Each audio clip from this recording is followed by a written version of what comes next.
विशाल steno classes में आपका स्वागत है। ये डिक्टेशन रिकॉर्ड की गई है। 100 शब्द प्रति मिनट डिक्टेशन शुरू होती है 3 सेकंड बाद।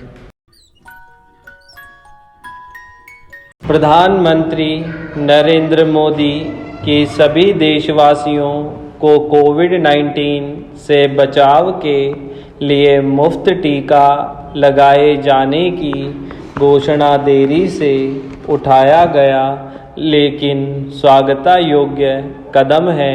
कोरोना की दूसरी लहर के बीच प्रधानमंत्री ने देशवासियों को आश्वस्त किया कि हम मिलजुल कर कोरोना को हराएंगे। पिछले कुछ समय से टीकाकरण की प्रक्रिया को लेकर तमाम तरह के भ्रम फैले हुए थे। केंद्र और राज्य सरकारों के बीच चल रही रस्साकसी से टीकाकरण कार्यक्रम भी प्रभावित हो रहा था।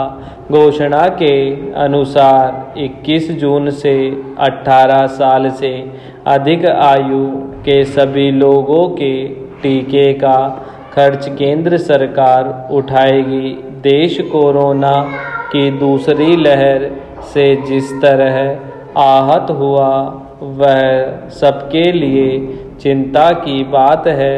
वैज्ञानिक तीसरी लहर की आशंका जता रहे हैं। ऐसे में जरूरी है कि सभी देशवासियों को टीका लगे और वह भी समय पर। देश में अब तक टीके की 23 करोड़ खुराकें लगाई जा चुकी है। 139 करोड़ जनसंख्या को 2-2 खुराकें लगनी हैं। इस हिसाब से अब तक 10% टीके भी नहीं लग पाए हैं। प्रधानमंत्री ने आने वाले समय में टीका आपूर्ति बढ़ने का आश्वासन दिया है। 7 कंपनियां अभी टीके बना रही है जबकि 3 अन्य टीकों का ट्रायल चल रहा है। बच्चों को टीके लगाने की प्रकृति पर है। टीका सिरिंज की बजाय नाक में स्प्रे से देने की दिशा में वैज्ञानिक जुटे हैं। प्रधानमंत्री ने देश को विश्वास में लेने का काम किया है, पर ये काम पहले होता तो बेहतर होता। टीकाकरण अभियान को भविष्य में और पारदर्शी बनाने की जरूरत पर भी काम करना होगा। राज्यों के साथ न भेदभाव हो न ही भेदभाव के आरोप लगे, ऐसी व्यवस्था लागू करनी चाहिए। राज्यों को पता हो कि उन्हें कौन सी वैक्सीन कितनी मात्रा में कब मिलेगी।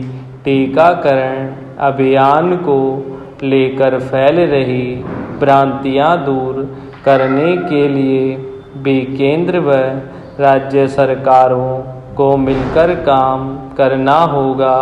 महामारी जितनी भयानक है उसे रोकने के प्रयास उतने ही गंभीरता से करने होंगे। भारत को यह दिखाना भी होगा कि वह वास्तव में आत्मनिर्भरता के रास्ते पर चल रहा है। यह समय राजनीति चमकाने का नहीं बल्कि देश के लोगों को बचाने का है। कोरोना के कहर से देश में 3.5 लाख लोगों की मौत हो चुकी है। यह समय इन पीड़ित परिवारों के आंसू पोंछने का भी है। प्रधानमंत्री गरीब कल्याण अन्न योजना को नवंबर महीने तक आगे बढ़ाने का फैसला भी समय की मांग है। देश की अर्थव्यवस्था को पटरी पर लाने के लिए भी नए सिरे से योजना बनाने की ज़रूरत है। 1.25 साल से ठहरे हुए लोगों को गति देने के लिए सभी सरकारों और राजनीतिक दलों को एक मंच पर आकर काम करना होगा। स्टॉप।